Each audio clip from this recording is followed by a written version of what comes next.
Chinedu was a man who carried himself with pride everywhere he went. In his town, people often spoke of his sharp tongue and his stubborn nature. He had a way of making others feel small, and though many disliked it, they dared not speak against him. His wife, Ifema, on the other hand, was the complete opposite. She was quiet, gentle, and soft-spoken. She was expecting their first child, and her heart was filled with hope for the future. She wanted peace in her home, but her husband's pride always stood in the way. On a hot afternoon, Chinedu and Ifema boarded a bus to travel to another town. The bus was crowded with people carrying baskets of yam, cassava, fish, and cloth. Children laughed, traders bargained, and the air was filled with the smell of roasted corn. Ifema held her small bag close to her chest and quietly took a seat near the window. She was tired, but she smiled politely at the passengers around her. Chinedu sat beside her, his arms crossed, his face hard. He did not like the bus being so full. He muttered under his breath about how poor people always filled the buses and disturbed his peace. Ifema tried to calm him by saying softly, "It is just a short journey. Let us be patient." But Chinedu did not like being told what to do, not even in the gentlest way. His pride made him see her words as an insult. "Why do you always speak as if you know more than me?" he snapped. His voice was loud enough for those nearby to hear. Some passengers turned their heads, but quickly looked away, not wanting trouble. Ifema lowered her eyes and said, "I did not mean any harm. I only wanted us to be calm." But Chinedu's anger rose higher. His face grew red, and his hands shook as he spoke. "You always embarrass me in front of people. Do you think you can control me?" he shouted. The bus grew quiet. Even the children stopped laughing. The driver glanced back in the mirror but did not interfere. Everyone knew the danger of stepping into a quarrel between husband and wife. Ifema touched her belly gently. She wanted to protect the life growing inside her. She whispered, "Please, Chinedu, lower your voice. Let us not fight here." But Chinedu's pride was stronger than his reason. His mind was clouded, and he wanted to prove he was in control. The quarrel grew hotter, and words passed back and forth until suddenly, in a fit of anger, Chinedu stood up. His hand pushed Ifema roughly.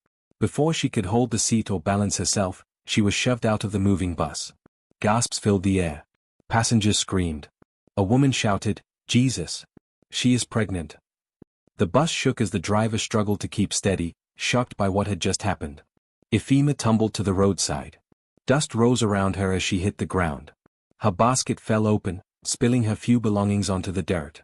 She lay still for a moment, clutching her stomach, her heart pounding in fear for her unborn child. Inside the bus, passengers cried out.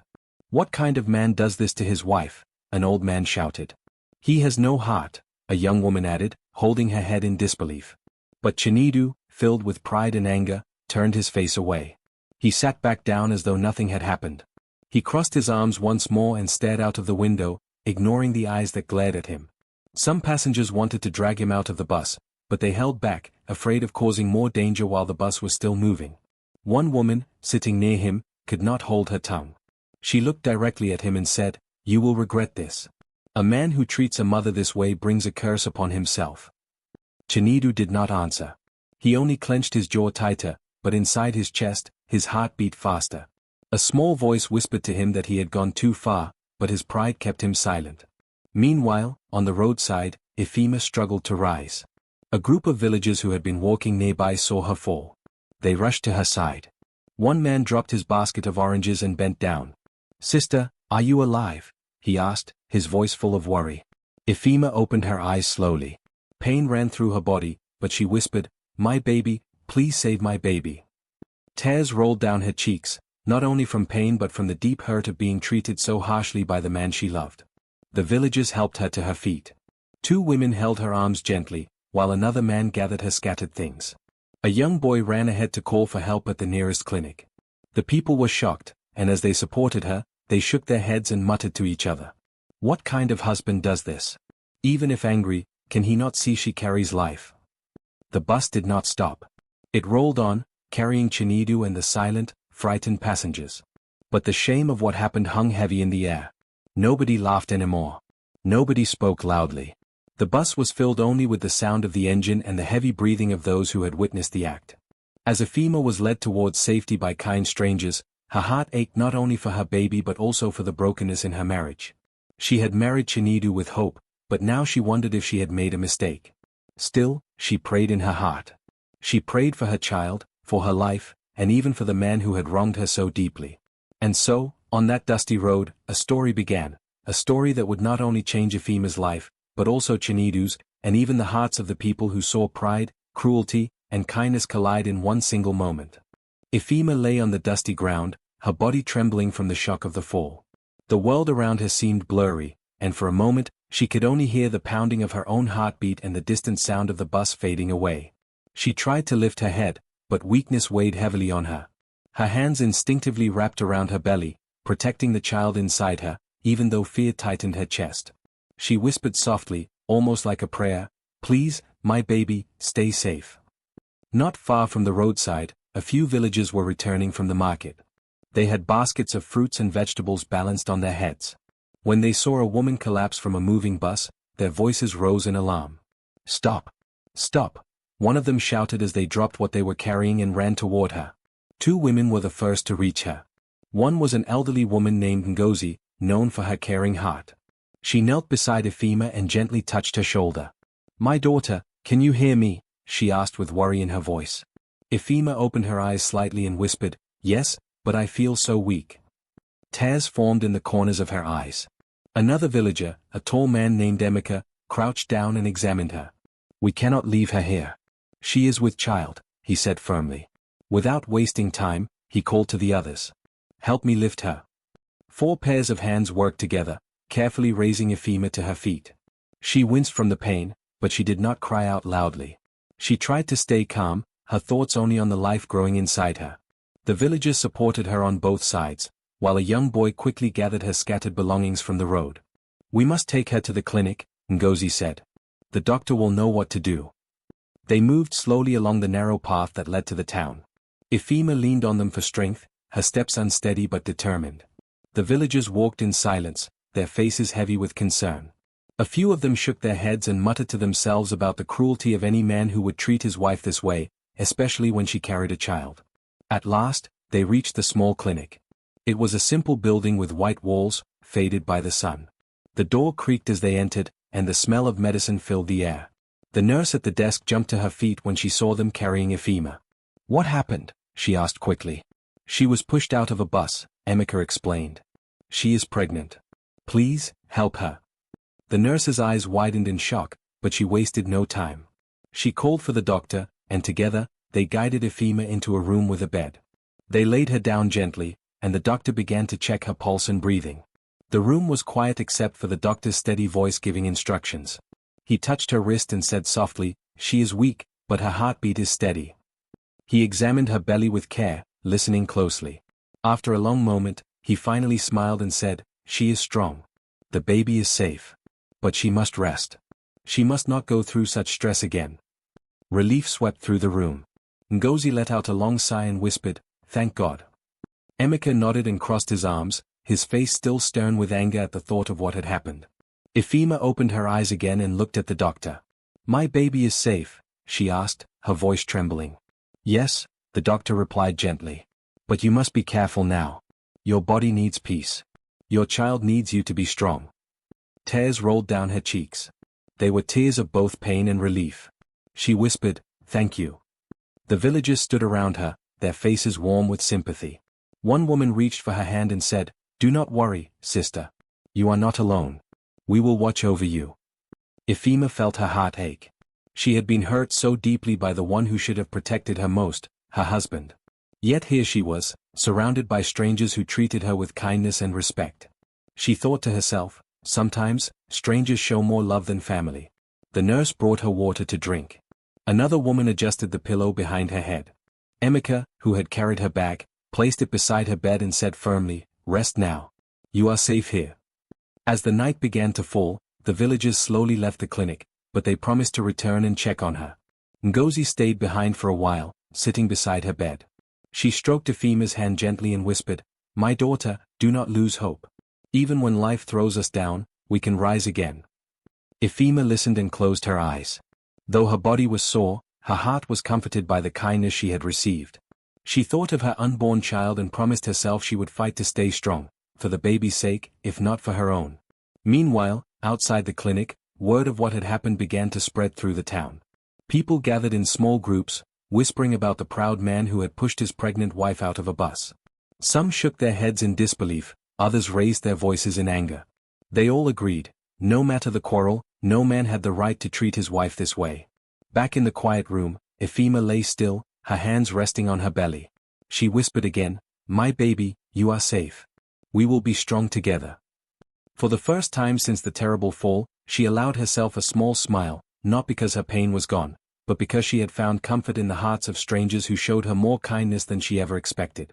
And so, her journey of healing began, not just of her body, but also of her spirit. Though sadness remained in her heart, she knew she was not alone. The news of what happened spread through the village faster than the evening wind. By nightfall, everyone had heard the shocking story. Chinedu had pushed his pregnant wife, Ephema, out of a moving bus. Mothers in their kitchens shook their heads in disbelief as they stirred their pots. Fathers sitting outside their homes with neighbors talked about it in low voices. Children who overheard whispered to each other, wide-eyed with fear and curiosity. "Can it be true?" one woman asked her friend at the water well the next morning. "Yes," the friend replied with a heavy sigh. "My cousin's husband was on the bus. He saw it with his own eyes. He said the man showed no shame." The whole village buzzed with anger and sadness. People could not understand how a man could treat his own wife this way, especially when she carried a child. Some villagers avoided even saying Chinedu's name, as if it carried a dark shadow.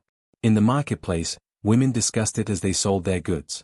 "If a man can do that to his wife, what will he not do to others?" one trader asked.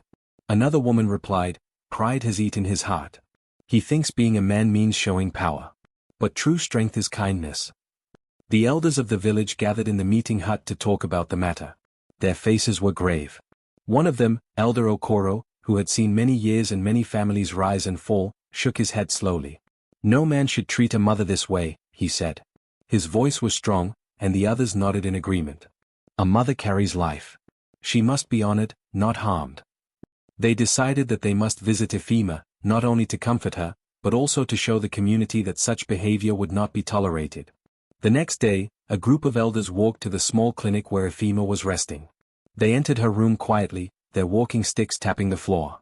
Ephema, weak but slowly recovering, looked up in surprise when she saw them. She tried to sit up, but Elder Okoro raised his hand gently. "Do not strain yourself, my daughter. Rest," he said. Another elder, Mama Nkechi, moved closer to her bedside. She placed a kind hand on Ephema's shoulder and said softly, "We heard what happened, and our hearts are heavy. You are a mother. You carry life. You deserve love and respect. You should never be treated with such cruelty." Tears welled up in Ephema's eyes as she listened. She felt comfort in their words, but also a deep sadness because they were true. She whispered, "Thank you, your kindness gives me strength." The elders stayed for a long while, speaking to her with wisdom. They told her stories of women in the past who had faced trials but rose with courage. They reminded her that she was not alone, that the village stood with her, and that her unborn child was already loved by many. Meanwhile, in another part of the village, Chinedu carried himself with the same pride as before. He walked through the market with his head high, as though nothing had happened. But this time, things were different. When he passed, people stopped talking. Some turned their backs. Others whispered just loud enough for him to hear. The traders who once greeted him politely now looked away. Children who used to run to him for coins or sweets hid behind their mother's wrappers. At first, Chinedu pretended not to notice. He told himself that people were foolish and jealous of him. He believed his pride made him strong. But as the days passed, the silence around him grew louder. The distance between him and his community widened. He felt it when he bought food, when he visited the blacksmith, and even when he tried to join a group of men talking under a tree. They paused their conversation until he walked away. One evening, as he returned home, he overheard two women speaking outside their homes. They did not know he was near. "One who cannot protect his wife cannot be called a man," one woman said. "His pride will destroy him," the other answered. Chinedu clenched his fists but said nothing. His chest burned with anger, but deep inside, another feeling began to grow, something heavier than anger. It was shame, though he refused to admit it. Back at the clinic, Ephema continued to heal. She was surrounded by care and kindness. The nurse checked on her often, the doctor gave her medicine, and the villagers who had rescued her came by to bring fruits, soup, and words of encouragement. She felt weak in body, but her heart grew stronger each day because of the love around her. When she was strong enough, she sat by the window of the clinic and looked out at the sky. She thought about her life, about her child, and about her husband. Her heart was torn between the hurt he had caused and the hope that someday he might change. The elders returned again, bringing gifts of yam and palm oil. Elder Okoro said, "Rest, my daughter. The community stands with you. We will not be silent in the face of injustice." Ifema bowed her head and whispered, "Thank you." She felt small but also powerful, for she knew she carried not just a child but also the strength of every mother before her. And so, while Ifema found comfort in the love of her people, Chinedu walked alone in his pride, not realizing that his own actions had already begun to build walls around him, walls that even his wealth and boldness could not break. The village watched quietly, waiting to see what would happen next. The day of the gathering came. The sun was high in the sky, and the air in the village was heavy with expectation. Word had spread quickly that the elders had called Chinedu to stand before the whole community. Men, women, and children left their homes and made their way to the village square. Some came with anger in their hearts, others with sadness, but all came because they wanted justice, and they wanted to hear what would be said. Chinedu walked to the square with slow steps. For the first time, his pride did not carry him forward with boldness. His head was held up, but his heart was heavy. He knew the people were waiting for him. As he approached, whispers ran through the crowd like the rustle of dry leaves in the wind. Mothers pulled their children close, and the young men folded their arms, staring at him with hard eyes. At the center of the square sat the elders, their walking sticks resting beside them, their faces stern but calm. Elder Okoro, who was the oldest, sat in the middle. His gray beard moved gently as he breathed, and his sharp eyes watched Chinedu with quiet strength. On his right sat Mamankechi, wise and respected, and on his left, Elder Ukena, known for his fair words. Together they formed the council of wisdom that guided the village. When Chinedu reached the center, he stood in front of them. The murmurs of the crowd grew louder for a moment and then fell into silence as Elder Okoro lifted his hand. The silence was deep, even the birds seemed to stop their singing. Elder Okoro's voice rang out, firm and clear. "Chinedu," he said, "you have been called here because of what you did to your wife, Ifema. The story has reached every ear in this village, and the shame has reached every heart. You pushed your wife, carrying your unborn child, from a moving bus. Tell us, is this true?" The crowd held its breath. Chinedu opened his mouth but no words came out. His throat was dry, and for the first time in his life, he felt small before others. He could not deny it, for too many had seen it. He only lowered his eyes, unable to meet the gaze of the elders or the people. Elder Ukena spoke next. His voice was calm, but there was weight in his words. "Pride has blinded you. You thought being a man meant showing power, even against the one who should be your closest friend. You nearly destroyed your family. Do you not see that your pride has brought you here today?" The words cut deep into Chinedu's heart. He had always walked with pride, believing money and boldness were enough to make others respect him. But standing before the whole community, with all eyes fixed on him, he felt naked. His wealth, his clothes, his strong voice, all of it could not cover the truth of his actions. Mema Nkechi leaned forward, her eyes sharp but full of sorrow. "A man without love is an empty shell. A man without respect for his wife is already broken. Do you not remember, Chinedu, that a wife is the mother of your children, the keeper of your home? When you pushed Ifema, you pushed your own blood. When you hurt her, you hurt the child she carries. What kind of man brings danger to his own family?" The crowd murmured in agreement. Some nodded their heads, others whispered prayers for Ifema. Chinedu's face burned as though the sun itself was upon him. His hands shook slightly, but he held them tightly behind his back. For the first time, Chinedu felt ashamed. He bowed his head low, unable to look at the elders, unable to look at the crowd. The weight of his pride crushed him. He had always thought himself above others, but now he was lower than all. He felt the sting of their eyes upon him, and it pierced his heart more deeply than any wound could. The silence in the square stretched long, and then Elder Okoro spoke again. His voice was heavy, carrying the wisdom of years. "Chinedu, understand this. A man is not measured by the wealth in his pocket, nor the loudness of his voice. A man is measured by how he cares for those given to him, his wife, his children, his family. You failed, and your failure is heavy. But shame can be the first step to wisdom if you let it teach you." Chinedu swallowed hard. For the first time, he knew that his pride had led him down the wrong path. He remembered the look on Ifema's face when she fell, the cries of the passengers, the whispers of the people since that day. It all returned to him like a flood, and he felt smaller and smaller. He could not speak. His lips trembled, but no words came. Instead, he bowed lower, almost as though his body itself wanted to hide from the truth. The crowd watched, waiting, some angry, some hopeful that he might finally change. Mema Nkechi raised her hand and said, "What we want is not just your shame, Chinedu. We want you to see the truth. Money cannot heal what you have broken. Pride cannot cover the wounds you have caused. If you do not change, your home will remain in darkness, and your name will be remembered with bitterness." The words struck him like heavy stones. For the first time, he realized that pride and wealth were powerless against truth.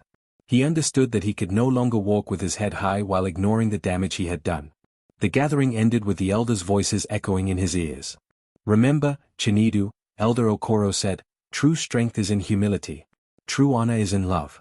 A man who destroys his family destroys himself." As the people left the square, their whispers followed him. Some shook their heads, others sighed. Chinedu remained standing in the center, his head bowed, his heart torn. He had never felt so small, yet in that smallness, a light of understanding flickered. For the first time, Chinedu saw himself not as a strong man, not as a rich man, but as a broken man who had nearly destroyed the ones he should have loved most. And though he could not say it out loud, deep within, he began to realize that this shame could either bury him forever, or push him toward change. The night after the gathering, Chinedu could not sleep. He turned from side to side on his bed, but his heart was too heavy. The words of the elders echoed in his mind like a drum that would not stop beating. True strength is in humility.